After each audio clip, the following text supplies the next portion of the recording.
یہ واقعہ ہے اس دور کا جب انسان کی بنائی ہوئی آسمان کو چھوتی تھی۔ ہزاروں سال پہلے عرب کی سرزمین پر قوم عاد کے بعد ایک اور طاقتور اور دولت مند قوم بستی تھی، اور وہ قوم تھی قوم سمود۔ یہ لوگ بڑے بڑے پہاڑوں کو تراش کر ان میں اپنے شاندار محل اور گھر بناتے تھے۔ ان کے جسم بہت بڑے، قد لمبے اور طاقت بے حساب تھی۔ ہر طرف ان کی طاقت، کاریگری اور شان و شوکت کے نشان بکھرے پڑے تھے، لیکن طاقت اور دولت کے ساتھ ساتھ انہیں گھمنڈ بھی آ گیا تھا۔ وقت کے ساتھ انہیں اپنے اصلی رب یعنی کہ اللہ رب العزت کو بھولنا شروع کر دیا۔ انہوں نے اپنے ہاتھوں سے پتھر کے بڑے بڑے بت بنائے اور انہیں اپنا رب کہنے لگے۔ جھوٹ بولنا، چوری کرنا اور ایک دوسرے کا قتل کرنا ان کا روز کا کام تھا۔ اس قوم میں بے حیائی عام ہو گئی تھی۔ وہ اپنی موت کو بھول چکے تھے اور قیامت کے دن کو بھی پوری طرح سے بھلا چکے تھے۔ ایسے وقت میں اللہ تعالیٰ نے ان گمراہ لوگوں کو سیدھی راہ دکھانے کے لیے حضرت صالح علیہ السلام کو اسی قوم میں نبی بنا کر بھیجا۔ وہ اسی قوم کے ایک نیک اور سمجھدار انسان تھے۔ لوگ انہیں پہلے سے جانتے تھے، ان کے علم اور عقل کو سبھی لوگ مانتے تھے، مگر جب انہوں نے توحید کا پیغام سنایا تو وہی لوگ جو کل تک انہیں عزت سے دیکھتے تھے اب کہنے لگے، اے صالح، ہمیں تو تم سے بہت امید تھی، ہم تمہیں بہت عقل مند سمجھتے تھے، تم ہمیں ہمارے بتوں کی پوجا کرنے سے روک رہے ہو، تم یہ ایک نئی اور عجیب بات کر رہے ہو۔ دوستو، یہ واقعہ ہمیں قرآن کی کئی صورت میں ملتا ہے، خاص طور پر سورہ الاعراف، سورہ ہود اور سورہ الشعراء میں۔ یہ بھی ضرور جان لیں کہ اس دور میں جب مکہ میں حضور صلی اللہ علیہ وآلہ وسلم دعوت دے رہے تھے اور قریش آپ صلی اللہ علیہ وآلہ وسلم کو جھٹلا رہے تھے اور انہیں جادوگر کہہ رہے تھے، تب اللہ تعالیٰ نے قوم سمود اور صالح علیہ السلام کا یہ واقعہ نازل کیا۔ اس وقت سورہ ہود کو نازل ہونے کی خاص وجہ یہی تھی کہ یہ مکہ کے کافروں کو ڈرانے اور انہیں یہ بتانے کے لیے تھی کہ تمہاری طاقت سمود کی طاقت سے زیادہ نہیں ہے۔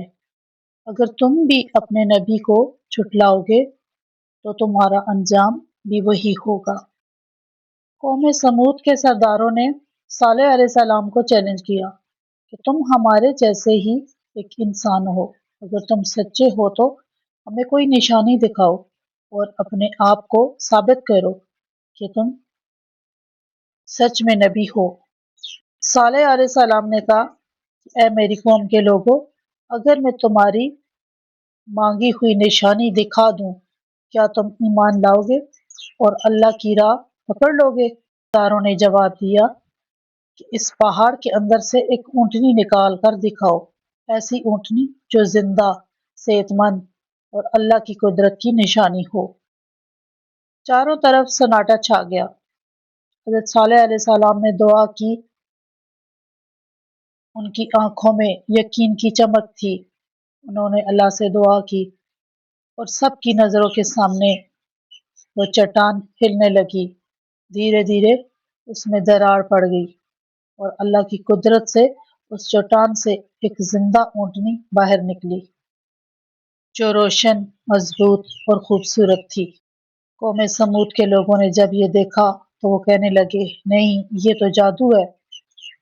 حضرت صالح نے کہا، یہ اونٹنی تمہارے رب کی نشانی ہے، اسے تکلیف مت دینا، اسے اللہ کی زمین میں آزادی سے چرنے دینا، اور سنو، جب یہ پانی پیے گی اس دن کوئی اور جانور پانی نہیں پیے گا اور دوسرے دن باقی سب پیئیں گے، مگر اس دن اونٹنی پانی نہیں پیے گی، یہ اللہ کا حکم ہے۔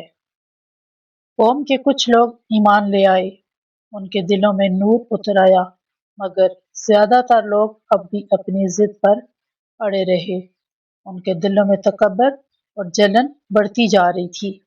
قوم کے سردار ایک دوسرے سے باتیں کرنے لگے کہ ہم نہیں مانتے کہ سوائے جادو کے یہ اور کچھ نہیں ہے۔ حضرت صالح علیہ السلام بار بار سمجھاتے رہے کہ اے میری قوم، یہ اونٹنی اللہ کی امانت ہے، اسے دشمنی مت رکھو، اس پر ہاتھ مت اٹھاؤ، ورنہ اللہ کا عذاب تم پر اتر آئے گا۔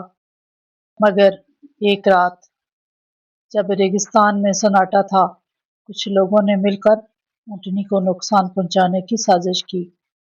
انہوں نے نبی کی وارننگ کو بھول کر اونٹنی پر تیر سے وار کیے، اور اس طرح ظالموں نے حضرت صالح علیہ السلام کی اونٹنی کو قتل کر دیا۔ اگلی صبح جب سورج نکلا، لوگوں نے دیکھا کہ وہ اونٹنی اب زندہ نہیں رہی۔ انہوں نے اللہ کی نشانی کو ختم کر دیا تھا۔ حضرت صالح علیہ السلام نے جب دیکھا تو انہوں نے کہا، اے میری قوم، تم نے وہ کر دیا جسے اللہ نے تمہیں سختی سے منع کیا تھا۔ اب تم 3 دن اپنے گھروں میں رہو، اس سے پہلے کہ عذاب تم پر اتر آئے۔ یہ 3 دن اس قوم کے آخری دن تھے۔ انہوں نے توبہ کا دروازہ بند کر لیا تھا، اور اب اللہ کا حکم آنے والا تھا۔ تیسرا دن ختم ہونے کا تھا، اور حضرت صالح علیہ السلام نے اپنی قوم کو لوگوں کی طرف آخری نظر ڈالی۔ وہ جانتے تھے اب اللہ کا حکم اتر چکا ہے۔ حضرت صالح علیہ السلام نے کہا، اے میری قوم، کاش تم میری بات مان لیتے، کاش تم اللہ کی نشانی کو نہ مٹاتے، کاش تم اپنے گناہوں سے توبہ کر لیتے۔ حضرت صالح علیہ السلام اپنے ایمان والے ساتھیوں کے ساتھ دور کے پہاڑوں کی طرف چلے گئے، اور پھر اللہ کا عذاب اتر آیا۔ پہلے ایک زوردار آواز آئی، ایک ایسی چیخ جس نے آسمان اور زمین کو ہلا دیا۔ ہر دیوار کانپ اٹھی، ان کے بڑے بڑے مضبوط پہاڑوں میں بنے ہوئے گھر گرنے لگے۔ پھر ایک طوفان اٹھا جس نے ان کے شہروں، ان کے مکانوں، ان کے باغوں سب کو ریت میں ملا دیا۔ قوم سمود جو کبھی پہاڑ تراش کر محل بناتی تھی، اب خود ریت کے ذروں میں بکھر چکی تھی۔ جب طوفان تھما تو بس سناٹا رہ گیا۔ جہاں کبھی آوازیں، ہنسی اور طاقت کا گھمنڈ تھا، وہاں اب صرف خاموشی تھی۔ حضرت صالح جب واپس آئے تو انہوں نے دیکھا اور آسمان کی طرف دیکھ کر کہا کہ اے میرے رب، میں نے انہیں تیری طرف راہ دکھانے کی کوشش کی، مگر وہ خود اپنے گناہوں میں ڈوب گئے۔